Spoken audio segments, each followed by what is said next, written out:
राष्ट्रवादी जनलोक party सत्य, जिसका मैं संयोजक हूँ, शेर सिंह राणा मेरा नाम है। तो आज हम 3 दिन के जो एक राजनीतिक रूप से लोगों के बीच में जा रहे हैं, चर्चा कर रहे हैं, उनको जागरूक करने का प्रयास कर रहे हैं। और जो लोग जागरूक हो रहे हैं समाज में, वो लोग हमारे साथ आ भी रहे हैं। हमारा उद्देश्य है कि समाज के अंदर एक ऐसा राजनीतिक दल सत्ता में आए जो सभी जाति, सभी धर्मों के अधिकारों की रक्षा करे, और जो हमारी विचारधारा है वो भी सुरक्षित हो, हमारा भी कोई अधिकार ना छीने।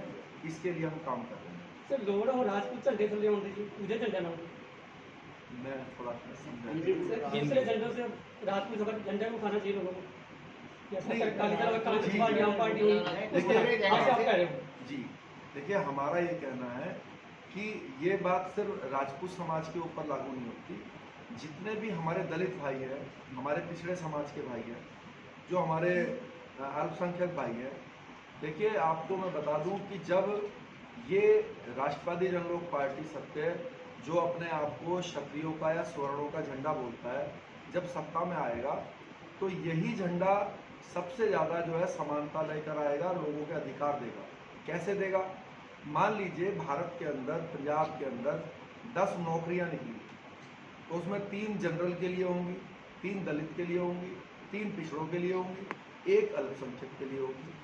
तो इसका बंटवारा जब बसपा जैसी जो दलितों की पार्टी अपने आप को बोलती है, जब सत्ता में आती है, तो ये जो 3 नौकरियां जो दलित समाज के लिए आरक्षित है या कोई योजना है, तो वो तीनों की तीनों सिर्फ जाटव समाज को देती हैं।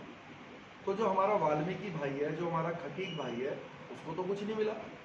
ऐसे ही जो पिछड़ों का राजनीतिक दल अपने आप को बोलता है और सत्ता में आता है, तो वो सिर्फ, अगर वो समाजवादी है तो वो सिर्फ यादव समाज को देता है, अगर वो कोई जाट भाई के द्वारा बनाई गई है तो वो सिर्फ जाटों को देते हैं, तो वो सिर्फ अपनी जाति को देते हैं। तो जो दूसरे समाज हैं, जो हमारे सैनी भाई है, जिन्होंने अपनी पार्टी नहीं बना रखी, गुजर भाई है और प्रजापति भाई हैं, कश्यप भाई है, उनको कौन देगा?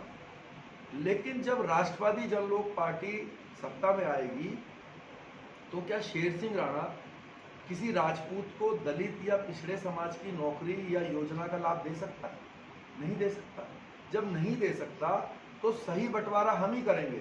जब वो 3 नौकरियां जो दलित समाज के लिए होगी, तो हम 1 खटीक भाई को देंगे, 1 वाल्मीकि भाई को देंगे, 1 जाटव भाई को देंगे।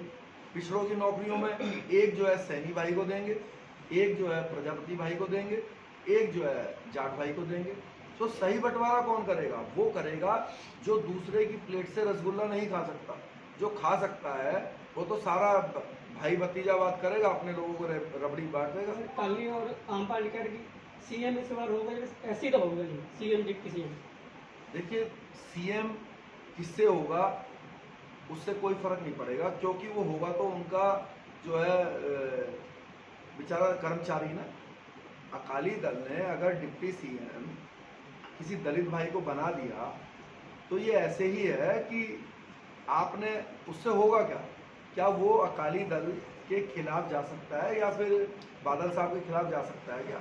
तो वो हो, कोई भी हो, उससे क्या है? वो चाहे डिप्टी सीएम बना दो, चाहे उसको चपरासी बना दो, चाहे मंत्री बना दो, उससे क्या होगा? महत्व होता है कि जो पार्टी की विचारधारा है वो किसी समाज के लिए क्या फीलिंग रखती है। अगर बादल साहब या कांग्रेस या आम आदमी पार्टी अगर दलित भाइयों के लिए अच्छे विचार रखती है, तो चाहे आप सीएम किसी को भी बना दीजिए। और मैंने आपसे जैसा बताया कि अगर कोई दलित समाज का व्यक्ति डिप्टी सीएम बनता है, तो ये एक दुर्भाग्य है कि वो सिर्फ अपनी जाति विशेष को ही फायदा करता है। फायदा तो था वो दलित समाज का कि सीएम जो है वो राजपूत हो, क्योंकि वो दलित का कुछ ले ही नहीं सकता, तो वो सारे दलित भाई उसके लिए बराबर है, सब में बराबर बांट देगा। बढ़ती है ना हर चीज़। अगर 4 रसगुल्ले हैं तो वो चारों को जो है बराबर बांट देगा। लेकिन अगर सीएम साहब या डिप्टी सीएम खुद दलित साहब होंगे, तो किसी दलित में भी तो 100 जातियाँ हैं। अगर वो जाटव समाज का होगा तो जाटव को बांट देगा, वाल्मीकि होगा तो वाल्मीकि को बांट देगा।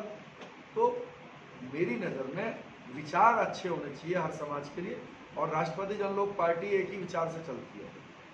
इसका एक सिद्धांत है कि ना किसी जाति धर्म के अधिकार को छीनेंगे और ना ही अपने अधिकारों को किसी को छीनने देंगे। सर पंजाब से कितनी सीटें लड़ रही हैं? देखिए अभी हम मतलब सीटों को चिन्हित कर रहे हैं, क्योंकि अभी बहुत लंबे समय से यहाँ पर काम नहीं शुरू किया गया है। सामाजिक रूप से अनेक संगठन सहयोग कर रहे हैं, वो लोग कई वर्षों से समाज के बीच में रहकर काम कर रहे थे, लोगों की मदद कर रहे थे। तो अब क्योंकि वही सामाजिक लोग राजनीतिक रूप से आगे आके सत्ता में हिस्सेदार बनना चाहते हैं, क्योंकि उन्होंने देख लिया कि जो लोग सत्ता में गए तो उन्होंने जो है समाज को बांट दिया है, खराब कर दिया है। कि आज भी किसी ने समझौता कर सकते पार्टी? देखिए समझौते के लिए मैं इसका मतलब फैसला नहीं ले सकता, क्योंकि मैं पार्टी का मात्र एक प्रचारक हूँ।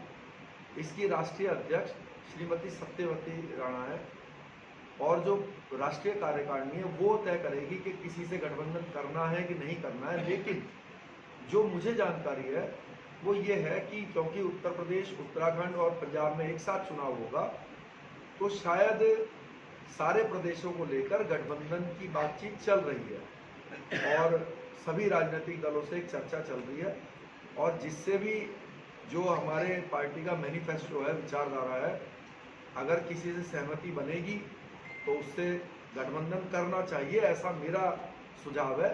बाकी आखिरी फैसला वो राष्ट्रीय कार्यकारिणी ही लेगी।